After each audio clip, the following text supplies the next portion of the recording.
Hi everyone. तो हम लोग जो मार्च में जो सेविका सहायिका दीदी आप लोग जो धरना दिए थे, हड़ताल किए थे, उसमें जो यहाँ पे मानदेय के रिगार्डिंग, तो यहाँ पे जो स्पष्ट समाज कल्याण विभाग की तरफ से यहाँ पे जो लिखा गया है कि वर्तमान में सेविका सहायिका के मानदेय बढ़ाने का कोई प्रस्ताव सरकार के समक्ष जो नहीं है, मतलब विचाराधीन है, मतलब विचार अभी तक नहीं किया गया है। तो संघ की तरफ से फिर से इसी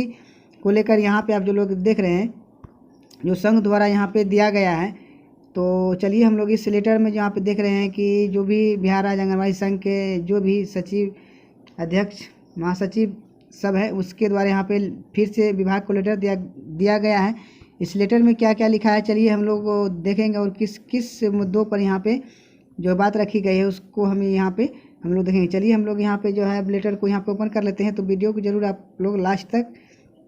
एक बार ज़रूर देख लीजिए। यहाँ पे जो है देख रहे हैं कि 26/2020 का यहाँ जो मीटिंग वगैरह जो भी हुआ था संघ की तरफ से, तो सेवा में माननीय अध्यक्ष महोदय, बिहार राज्य खाद्य आयोग बिहार पटना, विषय जो यहाँ पे देख रहे हैं लिखा है, जो विषय से सेविकाओं सहायिकाओं के समस्या के समाधान हेतु स्मरण पत्र में वर्णित बिंदुओं पर अग्रतर कार्रवाई करने के संबंध में जो सेविका सहायिका को यहाँ पे प्रॉब्लम हो रहा है, एक और जो यहाँ पे केंद्र व राज्य सरकार के सभी वर्गों के समेकित विकास को विभिन्न योजनाओं चला रही है, वहीं दूसरी ओर आंगनबाड़ी सेविका सहायिका को बहुत ही निम्न मानदेय पर अपनी सेवाएं दी जा रही है। इस बढ़ती महंगाई को देखते हुए पदाधिकारी या कर्मचारी को, मतलब जो है सेविका द्वारा या सहायिका द्वारा जो भी कार्य किया जा रहा है उस कार्य को करने के लिए सक्षम है, लेकिन जो है और भी विभाग में जो 7वें वेतन में भी तक वृद्धि कर दिया गया है, और समय समय पर उसे उपभोक्ता मूल्य के आधार पर जो है महंगाई भत्ता भी दिया जा रहा है। लेकिन विडम्बना यही कि सेविका सहायिका द्वारा जो की गई संघर्ष के बावजूद भी उनका मानदेय में वृद्धि नहीं किया गया है। जो सरकार का सोच पर यह प्रश्न चिन्ह उठता है। जो देखिए महंगाई सभी के लिए, सभी विभाग के लिए है, गरीब अमीर जो भी है, कोई भी सर्विस होल्डर है उनके लिए भी है। तो सेविका सहायिका के लिए भी महंगाई बढ़ रहा है, तो उस पर जो है सरकार की तरफ जो विभाग का है कोई भी अभी विचार विमर्श नहीं किया गया है, और उनके द्वारा जो है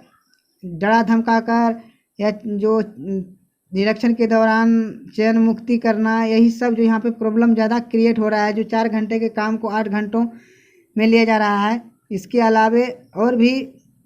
कार्य जो है, दूसरे विभाग का कार्य जो है पदाधिकारी मौखिक आदेश द्वारा भी जो दे जाता है, जिस आदेश में झोंककर उसका आम रूटीन के तरह जो काम करवा लेते हैं। इन्हें जो एक मजदूरों के तरह या मनरेगा मजदूरों के तरह जो मिलने वाला मजदूरी है वो भी नहीं दिया जा रहा है। जो अभी निम्न प्रकार का जो भी मजदूरी है, जो कम से कम 300 रुपये जो दिया जा रहा है, बहुत कम मजदूरी है, उसके हिसाब से भी अभी तक जो नहीं दिया जा रहा है। तो अतएव आपसे प्रतिनिधि मंडल के माध्यम से पत्र सबमिट करते हुए अनुरोध के साथ विश्वास है कि निश्चित तौर पर मांग पत्र वर्णित बिंदुओं पर शीघ्र अग्रतर कार्रवाई करने के पहल को कृपा करेंगे। चलिए यहाँ पे जो मांग किया गया है उस पर भी देख लेते हैं। फर्स्ट में दिया गया है, जो मांग किया गया है, सेविका सहायिका जो है कर्मचारी दर्जा और ग्रेड सी और ग्रेड डी में यहाँ पे समायोजित किया जाए। नेक्स्ट जो है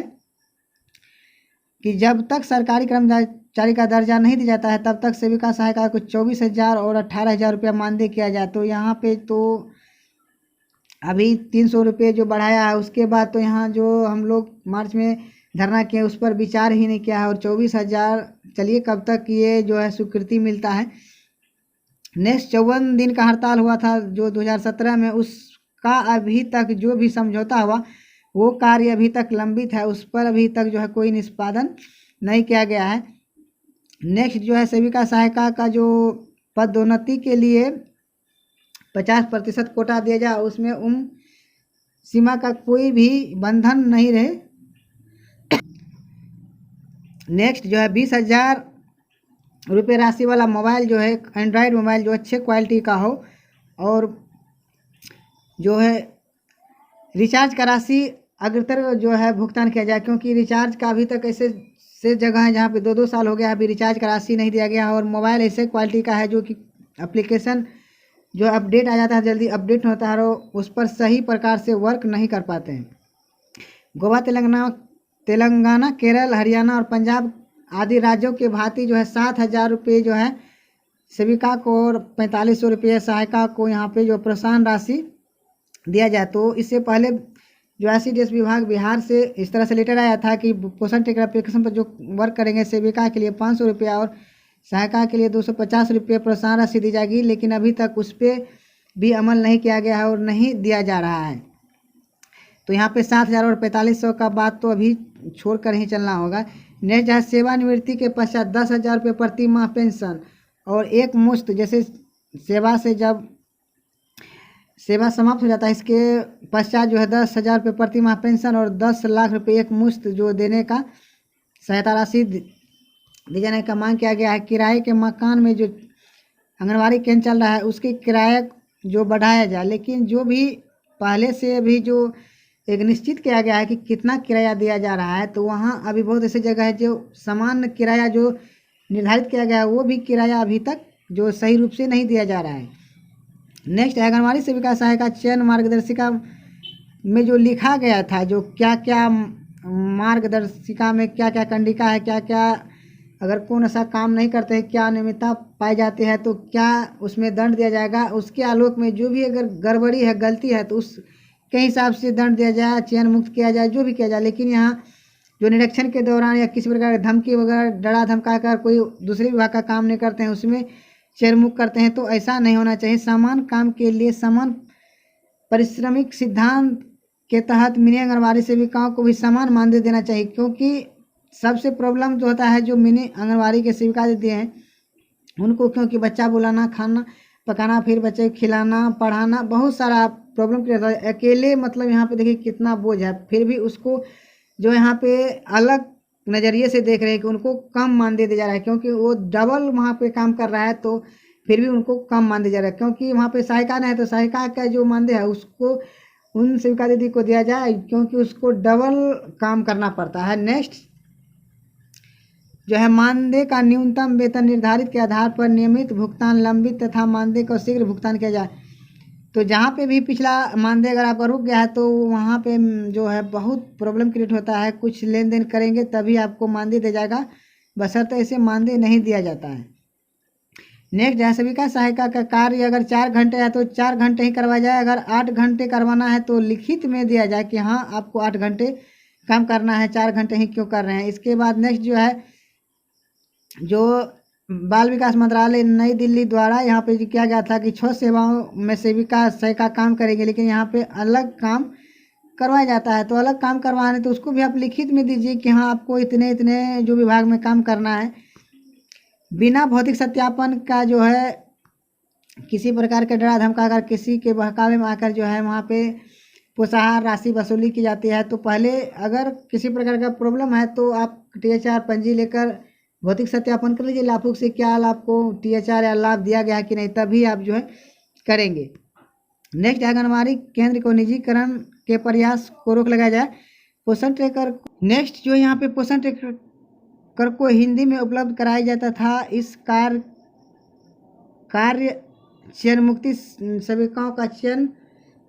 मुक्त शीघ्र वापस लिया जाए। इस कार्य में मतलब जो है आंगनबाड़ी सेविका दीदी उतना इंग्लिश नहीं जान रही है, जो भी सेविका दीदी उसको थोड़ा सा कार्य करने में प्रॉब्लम होता है, क्योंकि इंग्लिश वर्जन में है सभी कार्य को करना होता है, नाम वगैरह जो भी करना होता है इंग्लिश में, तो प्रॉब्लम होता है। तो यहाँ पे जो लिखा है डायरेक्ट हिंदी, तो देखिए सभी राज्य में अलग अलग भाषा है, तो जो भी राज्य के अपना है अलग अलग भाषा में होगा तभी जो है इस पर सही से वर्क हो पाएगा। जरूरी नहीं सिर्फ हिंदी करने से हो जाएगा। जैसे कि पहले कॉम केयर में सभी भाषा को अलग अलग जो वहाँ पे जिप फाइल मिलता था और उस एप्लीकेशन में जो इंस्टॉल करने के बाद अपने जो भी राज्य का है उस भाषा में जो काम शुरू कर देता कन्वर्ट हो जाता था। इसके बाद नेक्स्ट जो है यहाँ 15 दिसंबर से 15 फरवरी तक जो है केंद्र का संचालन 2 बजे से 12 बजे जो निर्धारित किया जाए, क्योंकि भयंकर शीतलहर तथा भयंकर गर्मी लू के समय जो है कॉलेज और सभी चीज़ बंद कर दिया जाता है। लेकिन आंगनबाड़ी को क्यों नहीं बंद किया जाता है, क्योंकि इसमें तो और भी प्रॉब्लम है कि क्योंकि छोटे छोटे बच्चे हैं, इस पर तो ज़्यादा खतरा होता है। इसके बाद नेक्स्ट जो है प्री प्री स्कूल आंगनबाड़ी को अलग नहीं किया जा सकता तथा वार्ड के पोषक क्षेत्र में ही संचालित करने का सुनिश्चित किया जाए। इसलिए यहाँ पे चीज़ दिया गया है कि बहुत से ऐसे आंगनबाड़ी केंद्र हैं जो कि स्कूल में शिफ्ट करने के बाद 1 किलोमीटर 1.5 किलो 2 किलोमीटर तक जो है शिविका दीदी या सहायिका दीदी को जाना पड़ता है और बच्चे को ले जाने में सबसे बड़ा प्रॉब्लम होता है, क्योंकि हर एक जगह रोड वगैरह है, उससे बच्चे को ले जाना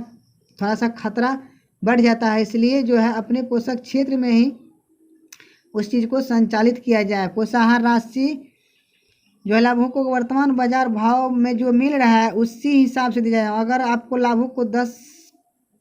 जितना भी है 10 ही लाभुक को देना है, लेकिन उतने राशि में जो बाजार भाव मिल रहा है उस हिसाब से उस राशि दिया जाए, तभी जो है सही हुआ। क्योंकि अभी जो राशि मिल रहा है बाजार भाव से 10 रुपये 20 रुपये 30 40 रुपये तक जो है अभी डिफरेंस जो चल रहा है। इसके बाद आवंटन में जो बढ़ाया जाए, लेकिन विडम्बना तो यही है जब से जो है लॉकडाउन लगा है तब से जो पोषाहार में बिल्कुल धीरे धीरे कम कर जाएगी, क्योंकि इसी समय था जो पोषण में वृद्धि करना था, लेकिन उसी समय पोषण में गिरावट कर देगा पोषाहार राशि में। इसके बाद नेक्स्ट जो है प्रतिनिधि मंडल का हस्ताक्षर है कुमार बिंदेश्वर सिंह और राज्य महासचिव, इनके द्वारा जो यहाँ पे सभी जो भी अलग अलग जो जिले के हैं यहाँ पे सभी अपना साइन वगैरह किए हैं। जो समाज कल्याण विभाग को ये पत्र सौंपा गया है जो कल का ही 26/6/2022 के डेट में। तो चलिए इससे क्या निष्कर्ष निकलता है, कुछ ना कुछ तो निष्कर्ष निकलेगा। इससे भी रिजेक्ट कर दिया जाएगा, इस पर भी विचार विमर्श नहीं किया जाएगा कि क्या होगा नेक्स्ट जो भी होगा इसके रिगार्डिंग भी यहाँ पे कुछ ना कुछ आप लोगों को जानकारी जरूर मिल जाएगा। चलिए बस इसी में इतना ही, मिलते हैं नेक्स्ट वीडियो में।